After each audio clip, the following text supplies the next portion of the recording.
A pesar de que muchas personas en el día de hoy consideran que la enseñanza bíblica acerca del infierno no es más que un mito anticuado, muchos continúan valiéndose de esta imagen cuando quieren referirse a algo violento o aterrador. Durante la Segunda Guerra Mundial, la división comandada por el general Patton, la primera unidad americana que entró en Berlín, fue llamada el infierno sobre ruedas por los destrozos que causó. En diciembre del año 1990, cerca de Chattanooga, Tennessee, se produjo un tremendo accidente en el que chocaron 75 vehículos en cadena, dejando un saldo de 15 muertos y 186 heridos. Un bombero describió la escena como un infierno de 5 kilómetros. La primera noche de bombardeos sobre Bagdad, probablemente muchos recordarán esto, en la guerra en el Golfo Pérsico en el año 1991, el corresponsal de CNN, Bernard Shaw, comentó a los televidentes: esto es como estar en medio del infierno. Esta palabra transmite una imagen aterradora, aunque curiosamente también se usa en ciertos contextos para referirse a cosas positivas o emocionantes. Cuando Saddam Hussein anunció en 1990 la liberación de todos los extranjeros que habían sido retenidos en Irak luego de la invasión de Kuwait, uno de los rehenes llamó por teléfono a su esposa en Gran Bretaña para saber si ella había oído la noticia. Ella le respondió: sí, por aquí se ha montado un auténtico infierno, refiriéndose a una euforia de alegría. Y esta misma semana leí en un periódico local la noticia de que se ha desatado una batalla infernal en el béisbol de Grandes Ligas por el premio del jugador más valioso. Es obvio que las personas tienen una idea del infierno que en algunos casos se acerca a lo que la Biblia enseña al respecto. Pero también es evidente que el infierno es un concepto que se ha ido evaporando gradualmente de la conciencia colectiva de la sociedad occidental. Y algunas personas piensan que la idea de una condenación eterna es una especie en extinción. A principios de los 70, John Lennon compuso una de sus canciones más famosas. Y esta canción comienza diciendo: imagínate que no existe el cielo. Es fácil si haces un intento. Sin un infierno bajo nuestros pies y sobre nosotros solo el firmamento. Imagínatelo. Sin cielo y sin infierno. He ahí la filosofía de vida que muchos prefieren asumir, tomando a John Lennon como su profeta. De la nada venimos y a la nada volveremos, y entre una nada y la otra debemos procurar sacarle el jugo a esta vida, porque esto es todo lo que hay. ¿Pero es realmente así? ¿Es realmente así que después de la muerte física no hay nada más?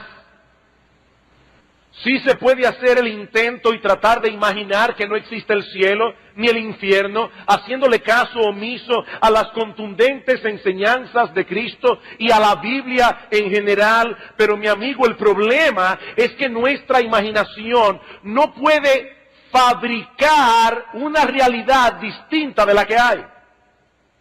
Las cosas no son como yo quiero imaginármelas, las cosas son como son.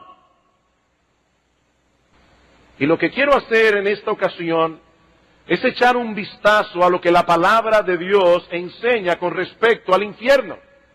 Porque es la única voz autoritativa que puede proveernos información veraz y segura sobre la existencia después de la muerte de aquellos que parten de este mundo enemistados con Dios, de aquellos que parten de este mundo en sus delitos y pecados. Sí, yo sé que el tema no es agradable, yo lo sé. Para mí no va a ser fácil predicarlo, para ustedes no va a ser fácil oírlo. Pero ¿qué dice la Biblia con respecto al infierno? En la mañana de hoy nos limitaremos a 4 aspectos fundamentales y el primero de todos es que el infierno es un lugar real. El infierno es un lugar real. Y digo esto porque muchas personas viven vidas tan miserables que no pueden imaginarse siquiera que existe otro infierno del que ellos han vivido aquí. En una de sus obras de teatro, el filósofo existencialista Jean-Paul Sartre pone en boca de uno de sus personajes algo que pienso y sospecho que está en la mente de mucha gente. El infierno son los demás. El infierno son los demás. Olvídense de la hoguera y el azufre, dice él. No hay más infierno que la condición miserable que otras personas nos hacen padecer en esta vida. Pero esa no es la enseñanza de la Biblia con respecto al infierno.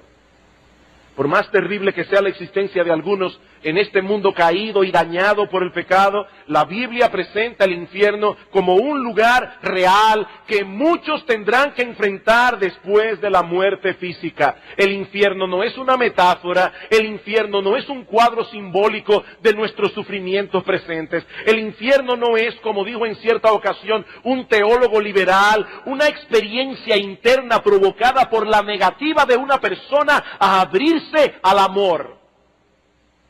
No. En la parábola del rico y Lázaro, en Lucas 16:28, Jesús presenta a este hombre rico describiendo el infierno como este lugar de tormento. Este lugar de tormento. Y la palabra que aparece allí es la que normalmente se usa en la Biblia, en el Nuevo Testamento, para referirse a un lugar. La palabra griega topos, de donde proviene nuestra palabra topografía. De igual manera dice la Biblia de Judas en Hechos capítulo 1, versículo 25, que luego de quitarse la vida, se fue a su propio lugar. O como lo traduce alguien, se fue a donde merece estar. El infierno es un lugar real, creado por Dios. ¿Dónde se encuentra?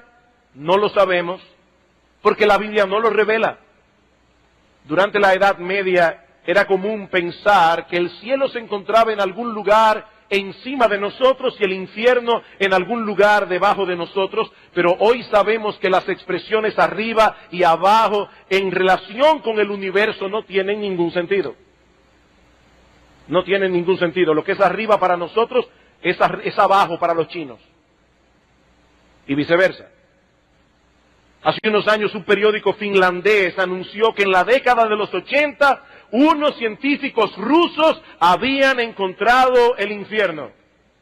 Supuestamente perforando un pozo en Siberia, un pozo de 14.4 kilómetros de profundidad y con un aparato receptor ultrasensible, habían registrado el sonido de millones de voces humanas gritando en angustia. Si nunca han oído ese video, yo lo he visto y lo he oído. Según este grupo de científicos, también registraron que en ese lugar había una temperatura estimada en 1100 grados Celsius, unos 2000 grados Fahrenheit. Por supuesto, habría que preguntarse cómo los aparatos de grabación pudieron resistir una temperatura semejante. ¿Y por qué esperaron tanto tiempo para dar a conocer una noticia tan extraordinaria? ¿No eso es un engaño? Un engaño muy elaborado. Nosotros no tenemos idea de dónde se encuentra localizado el infierno en este universo creado por Dios, pero no hay ninguna duda de que la Biblia lo presenta como un lugar real. En segundo lugar, la Biblia también enseña que el infierno es un lugar de castigo justo y terrible. La Biblia también enseña que el infierno es un lugar de castigo justo y terrible. Yo sé que aquí estoy entrando en un terreno que para muchos es odioso en extremo. El concepto de castigo en la sociedad occidental se ha convertido en un tabú. Muchas personas consideran que la idea de castigar es barbárica, primitiva, algo que no es digno de una sociedad civilizada.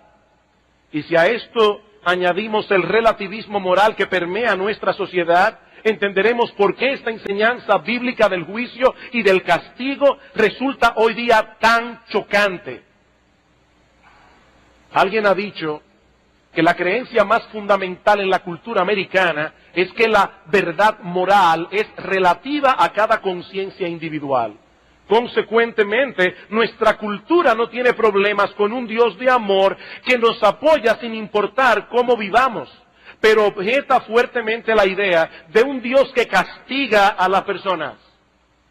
Esta mentalidad caracteriza el espíritu de nuestra época. En la antigüedad, la mayoría de las personas pensaban que existía un orden moral, objetivo, absoluto, al cual los hombres debían adaptarse independientemente de nuestros gustos, independientemente de nuestras preferencias personales. Ahora, yo no estoy diciendo con eso que en la antigüedad la mayoría de las personas se sometía a ese orden moral, porque no era así. Pero en la mente de muchas personas este concepto estaba tan claro como la luz del mediodía. Pero entonces llegó la ciencia moderna en el siglo XVI, irónicamente promovida en un principio por la idea de que un Dios racional había creado el universo y que había dado al hombre la capacidad de aplicar su razón para entender ese universo racional. Sepan esto, amados hermanos y amigos que están aquí de visita en esta mañana, es por la influencia de la cosmovisión cristiana que nace la ciencia moderna. Pero poco a poco comenzó a desarrollarse en el hombre moderno la mentalidad de que la ciencia era el único medio para poder conocer con certeza las cosas. Lo que no se puede probar por la ciencia no se puede conocer. Y muchos llegaron a pensar también que la ciencia podía aplicarse para transformar el orden natural a nuestra conveniencia. De manera que ya no tenemos que controlar nuestros deseos para que encajen con la realidad. No, ahora podemos transformar la realidad para que encaje con nuestros deseos. En otras palabras, ya no hay un orden moral preestablecido al que debemos someternos. No, ahora corresponde a cada individuo o a cada conglomerado social decidir lo que está bien, decidir lo que está mal. Pero imagínense a una persona que ha comprado esta religión, porque es una religión. Imagínense a una de estas personas religiosas que ha comprado esta filosofía y que opina, por ejemplo, que el sexo fuera del matrimonio es perfectamente apropiado porque el sexo es una inclinación natural en el hombre. ¿Cómo reaccionará este individuo cuando le digamos por medio de la Biblia que algún día Dios castigará a los adúlteros y a los fornicarios? ¿Cómo reacciona este individuo? Se siente altamente ofendido, se siente abusado porque se han pisoteado sus derechos. Dios no tiene derecho a juzgarme. Pero la Biblia enseña sin lugar a dudas que el mismo Dios que estableció una ley moral que debe regir a todos los hombres por igual, estableció castigo para aquellos que violen su ley. Como sabe cualquier cuerpo judicial, una ley sin sanciones son palabras al viento. Una ley sin sanciones son palabras al viento y Dios no habla por hablar.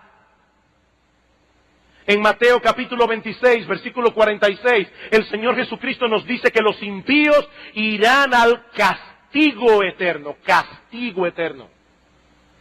Y en 2 Tesalónica capítulo 1, versículo 9, Pablo dice que los que no conocieron a Dios ni obedecieron el evangelio de nuestro Señor Jesucristo sufrirán pena de eterna perdición. Allí será el lloro y el crujir de dientes, dice el Señor. El infierno es un lugar de sufrimiento y miseria.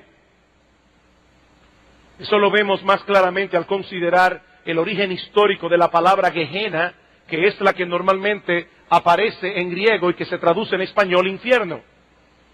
Alrededor del año 750 a.C., subió al trono de Judá un hombre impío llamado Acaz.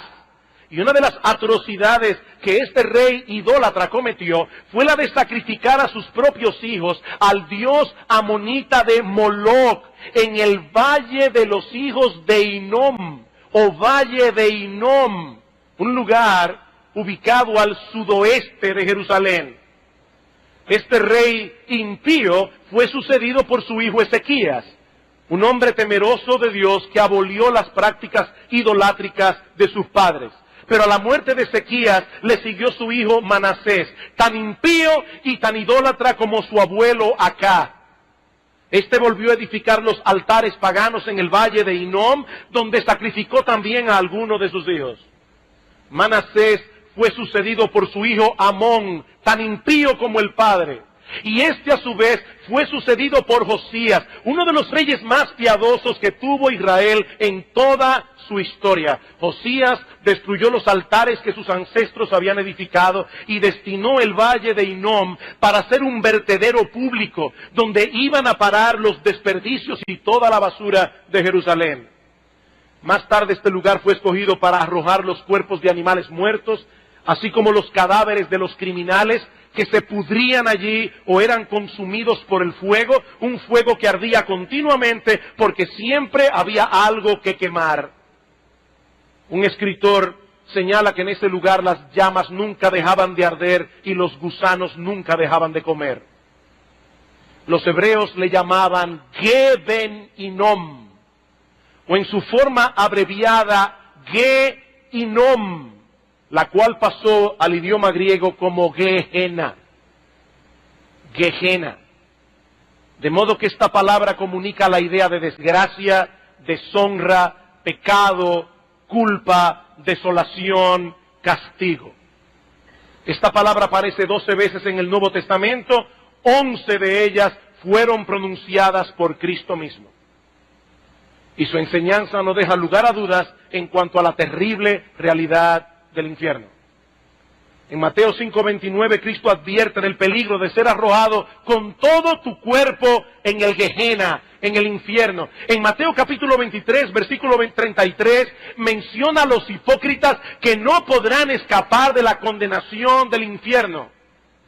Cuando envió a los 12 discípulos a predicar el Evangelio y sabiendo de antemano que habrían de enfrentar muchas dificultades y muchas persecuciones, Cristo les dice: no temáis a los que matan el cuerpo, mas el alma no pueden matar. Temed más bien a aquel que puede destruir tu cuerpo y tu alma en el Gehenna, en el infierno.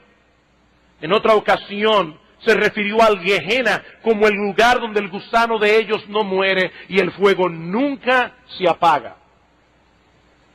Y aunque algunas de estas descripciones son metafóricas, eso no suaviza la realidad del infierno, sino que la recrudece. Porque la realidad siempre será peor que aquello que se usa como una simple comparación. El infierno es un lugar de castigo justo y terrible. Como vimos la semana pasada, la Biblia nos revela un Dios perfectamente bueno, pero también como un ser perfectamente santo, perfectamente justo, un Dios que de ningún modo tendrá por inocente al malvado, un ser que es indiferente a la maldad, que es indiferente a la injusticia, no es bueno en ningún sentido. Si nuestro Dios no es un Dios justo, entonces sería el diablo. Y como criaturas creadas a su imagen y semejanza, todos nosotros aquí podemos entender ese concepto, por más que algunos se empeñen en sacarlo de sus mentes y de sus conciencias. Nosotros fuimos creados a la imagen de Dios y tenemos un sentido moral en nuestro corazón, tenemos una conciencia que nos dice a voz en cuello que el mal debe ser castigado y lo justo debe ser recompensado. Ese es un principio elemental de justicia.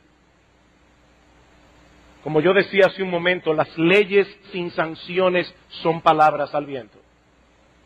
Y cuando es Dios el que castiga, ese castigo será justo, absolutamente justo. El juicio de Dios, dice Pablo en Romanos 2, es según la verdad. Nadie recibirá un poco más de lo que merece, pero tampoco ni un poco menos. Es por eso que la Biblia enseña claramente que en el infierno no todos sufrirán el mismo grado de castigo. En el infierno habrá diferentes grados de castigo. Dice en Lucas capítulo 12, versículo 47, aquel siervo que conociendo la voluntad de su Señor no se preparó recibirá muchos azotes, mas el que sin conocerla hizo cosas dignas de azote, será azotado, pero poco, porque todo aquel a quien se le haya dado mucho, mucho se le demandará, y al que mucho se le haya confiado, más se le pedirá. El castigo será proporcional al conocimiento y a las oportunidades. Es a la luz de esa realidad que Cristo pronunció un juicio tan severo contra las ciudades de Betsaida, de Corazín, de Capernaum. Dice que comenzó a reconvenir a las ciudades en las cuales había hecho muchos milagros, porque no se habían arrepentido. Estas personas tuvieron a Cristo allí, predicando el Evangelio y mostrando su poder a través de milagros, y aún así no se arrepintieron. Dice Cristo, ¡ay de ti, Corazín! ¡Ay de ti, Betsaida! Porque si en Tiro y en Sidón se hubieran hecho los milagros que han sido hechos en vosotras, tiempo ha que se hubieran arrepentido en silicio y ceniza. Por tanto os digo que en el día del juicio será más tolerable el castigo para Tiro y para Sidón que para vosotras. Tiro y Sidón eran dos ciudades reconocidas por su idolatría. Y dice el Señor, el castigo para los idólatras será más tolerable que el castigo que recibirán aquellos que conocían el mensaje del Evangelio y aún así lo pisotearon. ¡Ay de ti, Capernaum, que eres levantada hasta el cielo! Hasta el Hades serás abatida. Porque si en Sodoma se hubieran hecho los milagros que han sido hechos en ti, habrían permanecido hasta el día de hoy. Por tanto os digo que en el día del juicio será más tolerable el castigo para Sodoma, una ciudad llena de homosexuales, una ciudad llena de lesbianas. El castigo para esos homosexuales y para esas lesbianas será más tolerable que el castigo que recibirán aquellos que pisotearon el Evangelio de Jesucristo, habiéndolo conocido. Esa es la enseñanza de Cristo. Hablando a los líderes religiosos de su tiempo, hombres que tenían mucho conocimiento de la Biblia, pero lo usaban engañosamente para fines egoístas. Y Cristo les dice, ay de vosotros, escribas y fariseos hipócritas, porque devoráis las casas de las viudas y como pretexto hacéis largas oraciones, por esto recibiréis mayor condenación. Mayor condenación. Todos serán castigados. El infierno es horrible para todos, pero no todos lo serán en el mismo grado. Mayores privilegios traen mayor responsabilidad. Y ya me imagino a alguien pensando, pero pastor, si esto realmente es así, me hubiera convenido más nunca haber oído el Evangelio. No, mi amigo, ese es un razonamiento totalmente equivocado. Por un lado, como yo decía hace un momento, todos serán castigados, porque la ignorancia de aquellos que nunca han oído el Evangelio es una ignorancia relativa, no absoluta. Ese es el argumento de Pablo en Romanos capítulo 1, versículos 18 en adelante. Pablo dice que aún esos paganos que nunca tuvieron en sus manos una Biblia, tales paganos conocen a Dios. ¿Cómo lo conocen? Porque las cosas hechas por Él, su eterno poder y deidad, se hacen claramente visibles por medio de las cosas hechas, de modo que no tienen excusas. Dios es un artista que quiere ser conocido y puso su firma de artista al pie de su obra. Por donde quiera que mires, verás un testimonio de la gloria de Dios. No es una ignorancia relativa, por eso no son inocentes, son culpables. Alguien se preguntaba qué va a pasar con los pobres inocentes de África que nunca han oído el Evangelio. Y R.C. Sproul responde muy sabiamente, los pobres inocentes de África no serán condenados porque Dios no castiga a los inocentes. Ahora la pregunta es, si hay algún inocente en África. Pablo dice que no. Todo hombre sabe que Dios existe.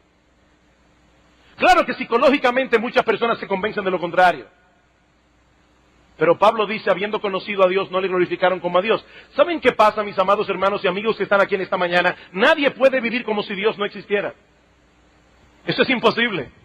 Cada vez que una persona grita airada, esto no es justo, sin saberlo, está reconociendo que existe un estándar de justicia al que todo el mundo debería someterse. Si no, esa expresión no tiene sentido. Pero ¿cómo puede existir un estándar de justicia al que todo el mundo debiera someterse sin un legislador que haya dado tal ley? No es una ignorancia relativa, por eso serán azotados, metafóricamente hablando. Pero por otra parte, la predicación del Evangelio es el medio por excelencia que Dios usa para salvar a los pecadores. Pablo dice en Romanos capítulo 1, versículo 16, que el Evangelio es poder de Dios para salvación. Y más adelante dice que la fe viene por el oír, y el oír por la palabra de Dios. Dios ha escogido la predicación del Evangelio como el medio por excelencia para salvar a los pecadores. Por eso el castigo será más severo contra aquellos que rechazaron ese medio de gracia habiéndose expuesto a él, porque la oportunidad de escuchar el Evangelio es en realidad un enorme privilegio. Nosotros no sabemos en qué sentido algunos recibirán mayor condenación,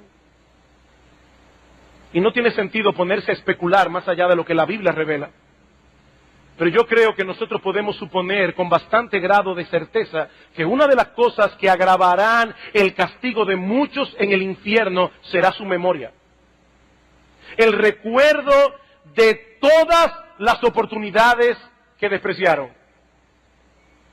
El recuerdo de tantas predicaciones, el recuerdo de tantos devocionales familiares, el recuerdo de tantas oraciones paternas, aún con lágrimas.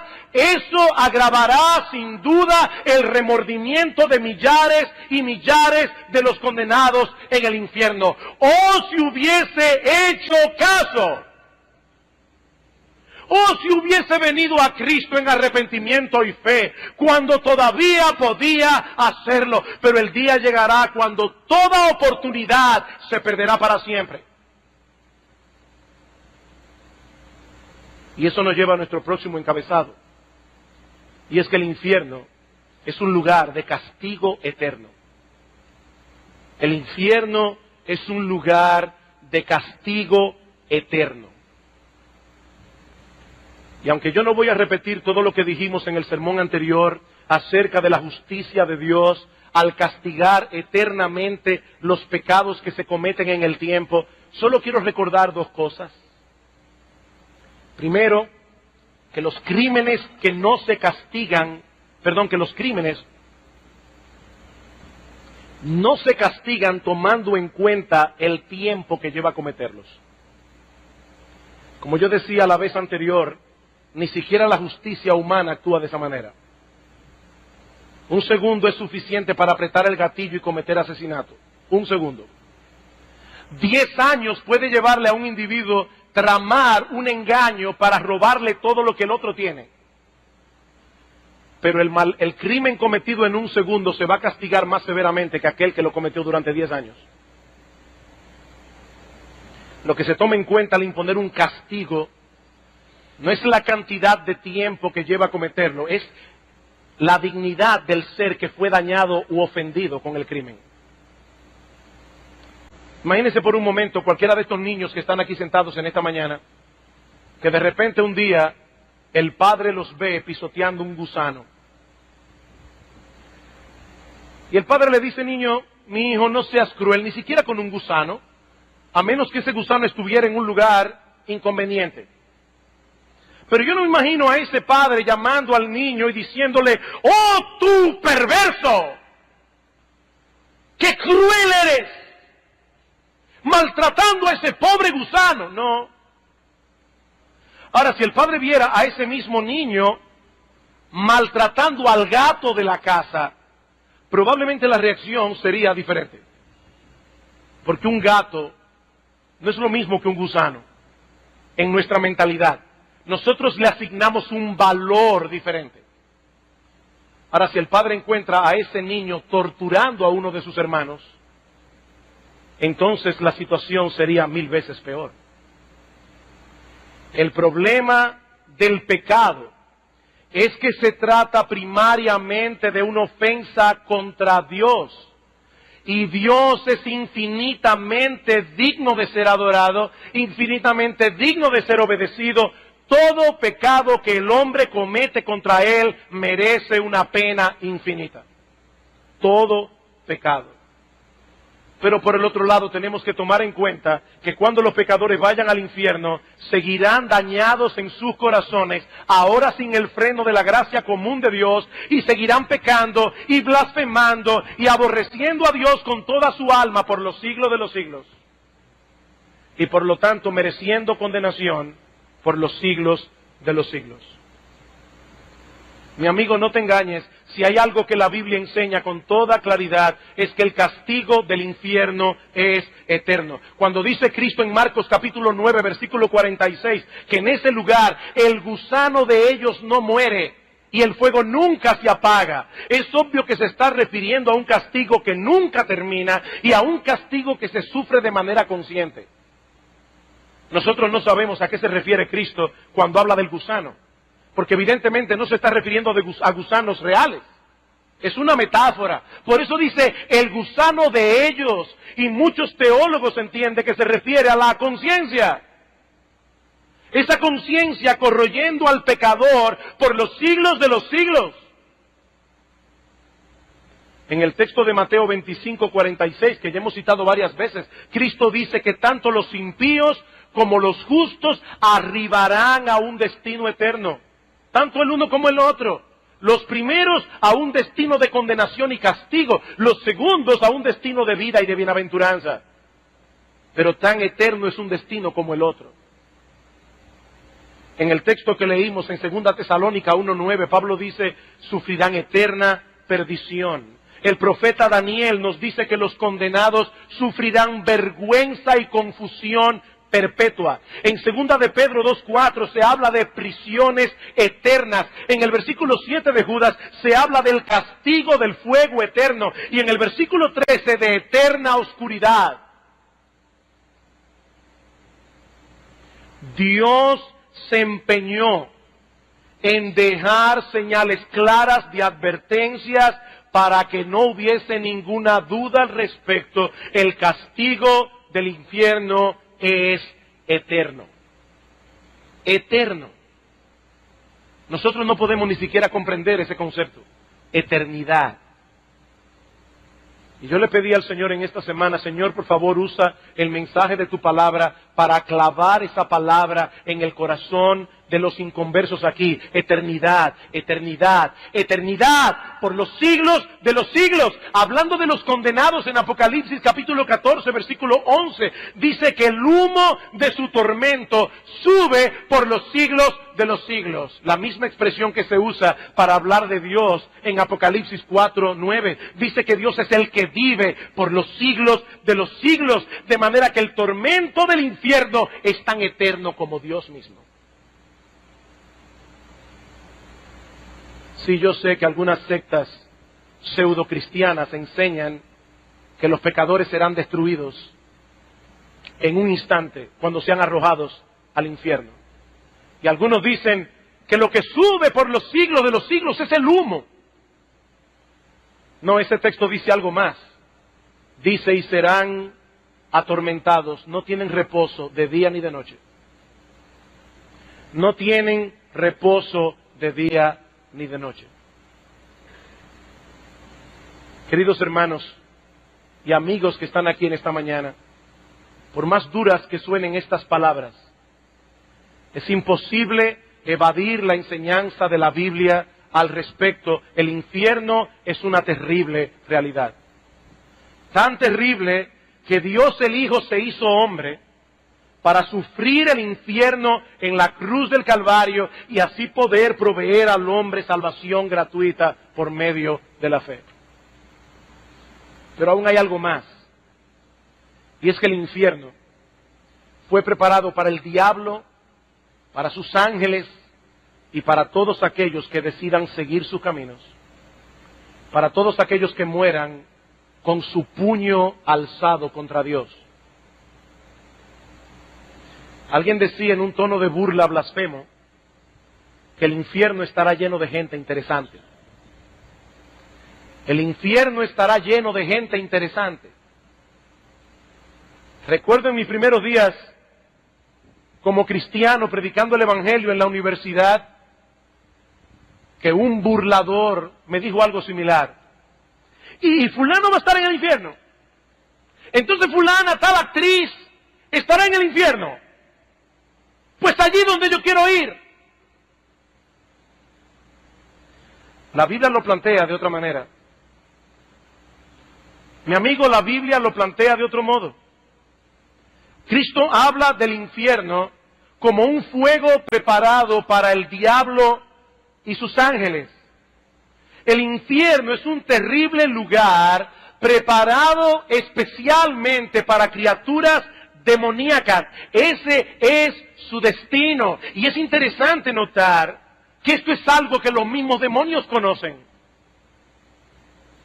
En cierta ocasión Cristo visitó una sinagoga y había allí un hombre endemoniado que de inmediato comenzó a dar voces diciendo: ¡Ah! ¿Qué tienes con nosotros, Jesús Nazareno? ¿Has venido para destruirnos?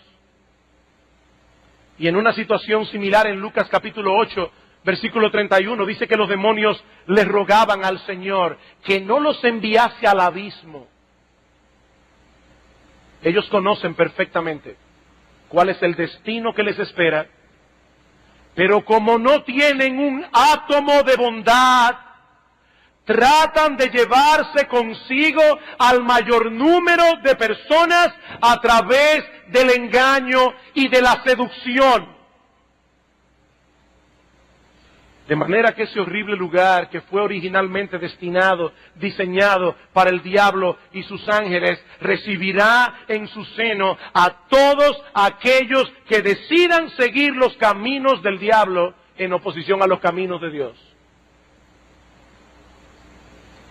Apocalipsis capítulo 21,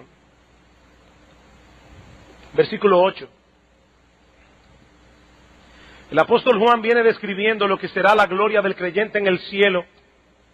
Y dice en el versículo 7, el que venciere heredará todas las cosas y yo seré su Dios, él será mi hijo, pero los cobardes, los incrédulos, los abominables, los homicidas, los fornicarios, los hechiceros, los idólatras y todos los mentirosos tendrán su parte en el lago que arde con fuego y azufre, que es la muerte segunda.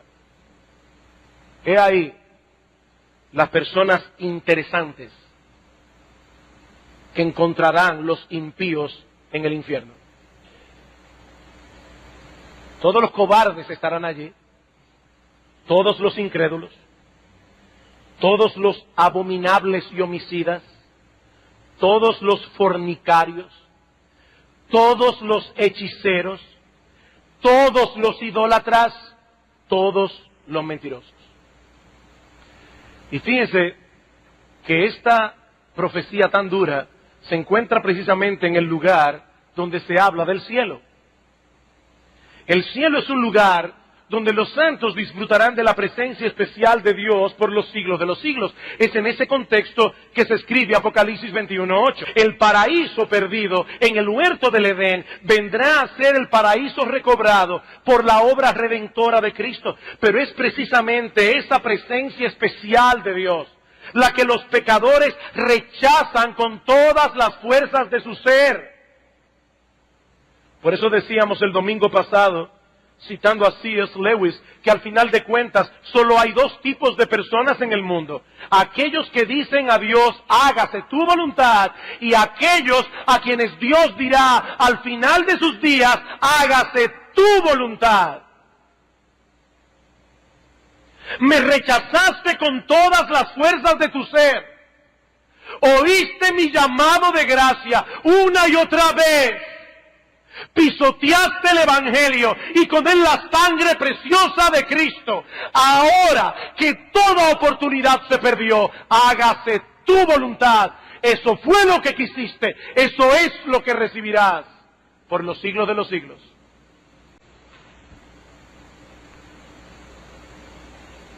Y por favor no piensen que el infierno solo está lleno de criminales, de alcohólicos, de drogadictos, de fornicarios, de adúlteros, porque no es verdad. En el infierno habrá también mucha gente decente y moralista que por estar confiando en sus propias obras, por estar confiando en su propia justicia, también desecharon el Evangelio de gracia de nuestro Señor Jesucristo. ¿Recuerdan la palabra del apóstol Pablo en 2 Tesalonicenses capítulo 2, versículo 8? Pablo dice allí que los que no obedecieron a Dios, no conocieron a Dios, ni obedecen el Evangelio de nuestro Señor Jesucristo, sufrirán pena de eterna perdición. ¿Cuál fue el pecado allí? No recibir por fe el Evangelio de gracia. Por eso Cristo le dice a Nicodemo, un hombre decente, un hombre moralista, Nicodemo, el que no naciere de nuevo, no puede ver el reino de Dios. El que cree en el Hijo de Dios tiene vida eterna, dice en Juan 3:36, pero el que rehúsa creer en el Hijo no verá la vida. No importa qué tan decente, no importa qué tan popular sea en la alta sociedad. Cristo dice, el que oye mi palabra y cree al que me envió tiene vida eterna y no vendrá a condenación, mas ha pasado de muerte a vida. ¿Quiénes? Los que se guardan de adulterio, los políticos que no son corruptos, los que no roban lo que no les pertenece, no. Los que escuchan mi palabra y creen al que me envió. He ahí, en una forma bien resumida, algunas de las enseñanzas más importantes de la Biblia acerca del infierno. El infierno es un lugar real, el infierno es un lugar de castigo, el infierno es un lugar de castigo eterno, el infierno fue preparado para el diablo, para sus ángeles, pero también irán a parar allí todos aquellos que murieron en sus pecados, enemistados contra Dios. Indudablemente se trata de una doctrina difícil de asimilar, aún para nosotros los creyentes. Aún para nosotros los creyentes. ¿Saben por qué? Porque nosotros no tenemos un concepto adecuado de la horrible naturaleza y culpabilidad del pecado. Y mucho menos tenemos una idea, ni siquiera aproximada, de la magnificencia de la gloria de Dios. Como dice el teólogo Charles Hodge, somos jueces incompetentes para juzgar la penalidad que el pecado merece. Somos jueces incompetentes para juzgar la penalidad que el pecado merece. Alguien decía que si una persona tuviese un concepto adecuado del pecado, no se extrañaría de que Dios envíe pecadores al infierno. De lo único que se extrañaría es de que Dios lleve a pecadores perdonados al cielo. Si nosotros pudiéramos ver por un instante el infierno desde la perspectiva de Dios, ¿qué veríamos? Si nosotros pudiésemos ver el infierno desde la perspectiva de Dios, ¿qué veríamos? He aquí a un Dios glorioso, santo, todopoderoso, digno de toda gloria, de toda magnificencia. Y ese Dios decide crear. Y entre todas las criaturas que Él hace al hombre.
y solamente al hombre a su imagen y semejanza. Un ser que tiene intelecto, un ser que tiene emociones, un ser que tiene raciocinio, un ser que puede interpretar los hechos.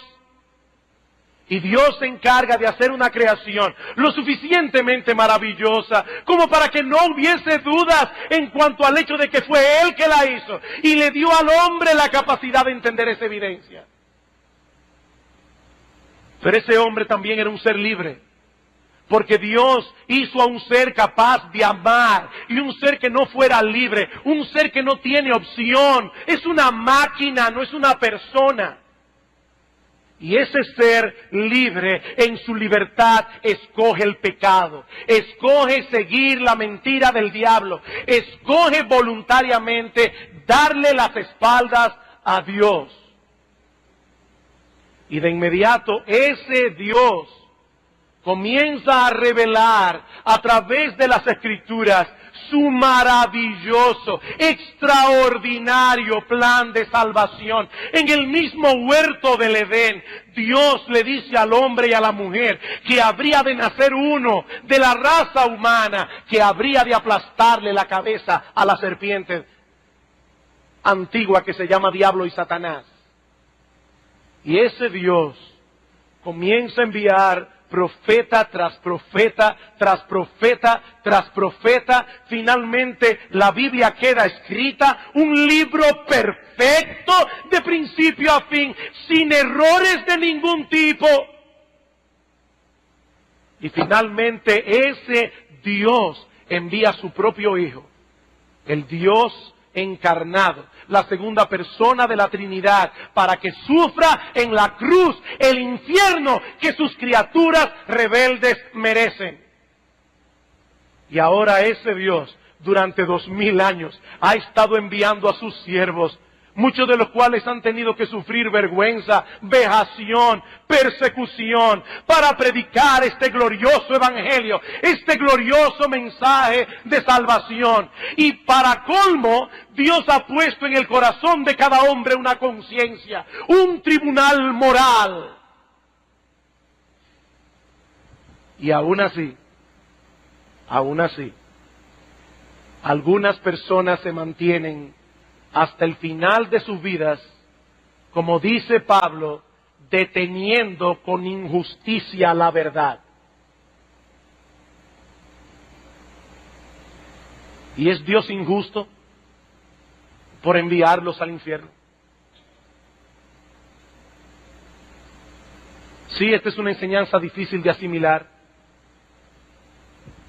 pero sería una inmensa crueldad de nuestra parte dejar de advertir al pecador del terrible destino que les espera si mueren en sus pecados, por el temor de que no nos vean como fanáticos y como irracionales.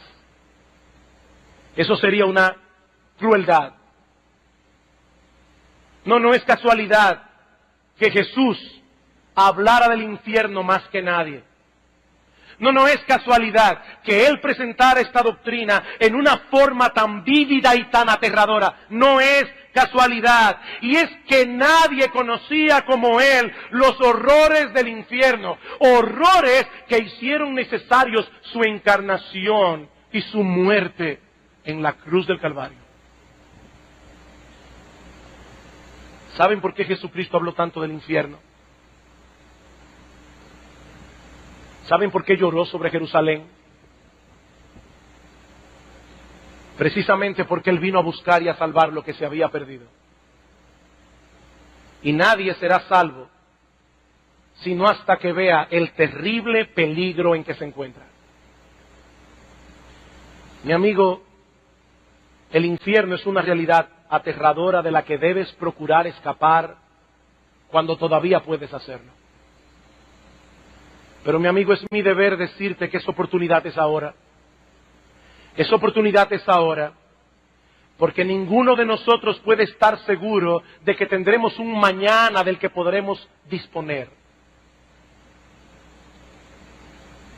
Yo no puedo imaginar siquiera cómo será ese instante, ese momento en que un pecador traspasa el umbral de la eternidad, y ese instante, ese momento en que repentinamente se da cuenta de que toda esperanza de salvación ha terminado por siempre.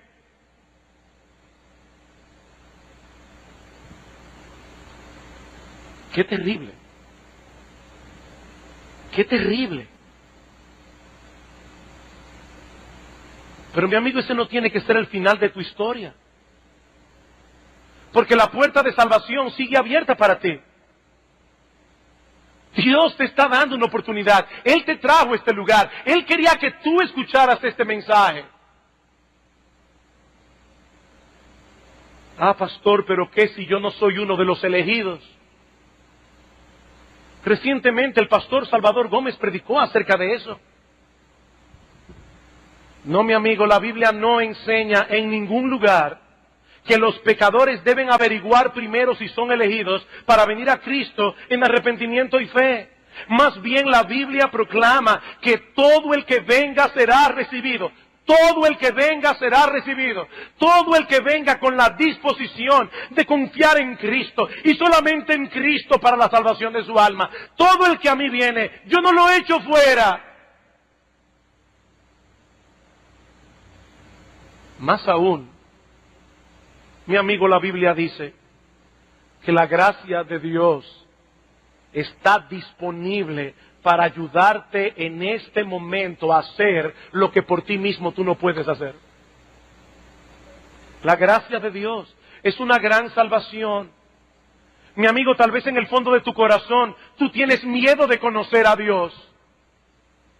Sí, hay personas que tienen un miedo psicológico al hecho de que Dios exista y tratan de imaginar que eso no es así. Pero mi amigo, yo te recuerdo una vez más que tu imaginación no puede fabricar una realidad distinta de la que hay. Leí en estos días, por una razón particular, estaba leyendo la vida de la poetisa norteamericana Emily Dickinson. Me dio tanta pena, tanta tristeza. Nadie sabe finalmente en qué condición murió esta mujer, pero ella fue criada en un hogar cristiano, ella conocía la palabra de Dios y todavía más aún, ella sabía que la palabra de Dios era verdad, pero hasta el fin de sus días no quiso reconciliarse con Dios porque no quería cederle la autoridad de su vida. Y muchos de los poemas de Emily Dickinson revelan esta lucha. Yo sé que es verdad, pero no quiero creer. ¿Sabes una cosa, mi amigo? Si esa es la condición de tu corazón, Dios tiene abundante gracia para cambiártelo, pero pídeselo a Él.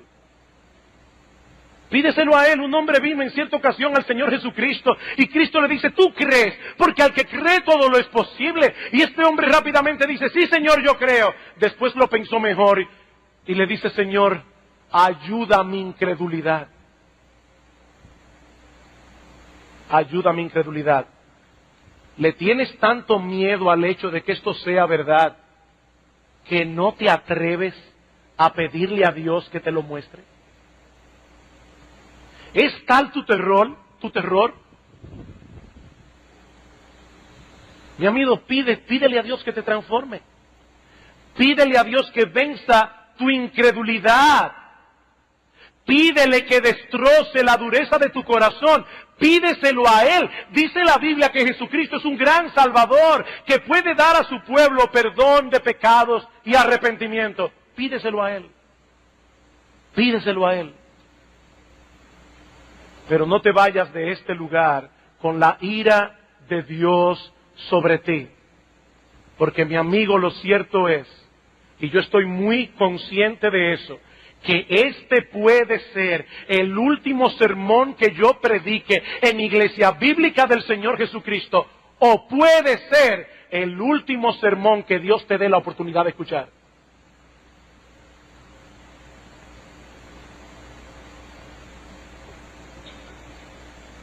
Que Dios tenga misericordia. Que Dios tenga misericordia. Vamos a orar. Oh Padre nuestro que estás en los cielos, Señor y Dios Todopoderoso, pensando en el infierno, no podemos dejar de ver que ciertamente es un lugar horrible, pero tampoco podemos dejar de ver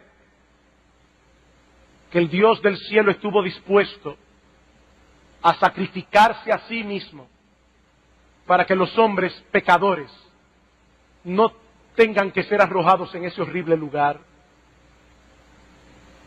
Señor, usa tu palabra en esta mañana. Más allá de lo que nosotros podemos hacer, Señor, vence corazones obstinados, ablanda corazones endurecidos, reparte abundantemente fe donde hay incredulidad, valentía donde hay cobardía.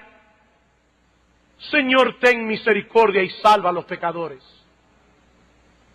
Padre, usa tu palabra en este mismo momento para que hombres, mujeres, jóvenes y niños clamen a ti en arrepentimiento y fe. Señor, ten misericordia.